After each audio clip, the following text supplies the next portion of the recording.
When I decided I was going to buy a two-stroke, I wasn't intending it to be a secondary bike. That was before I started pouring all my money into it. That bike I got was a 13-year-old YZ250. I started with the blown bike, so here's what I did. On the motor, I threw in a hot rod's crank and replaced the bearings with pivot works.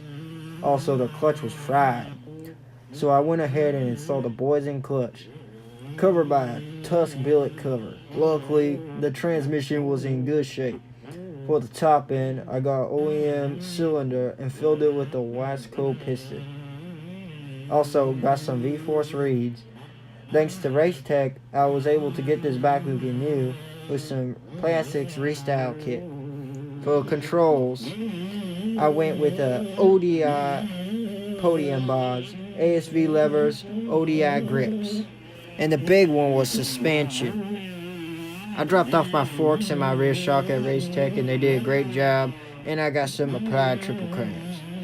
The wheels I'm running are some Tusk Impact wrapped in some Dunlop MX3s. Of course, I went with FMF, full exhaust system, and the silencer is a Shoei exhaust.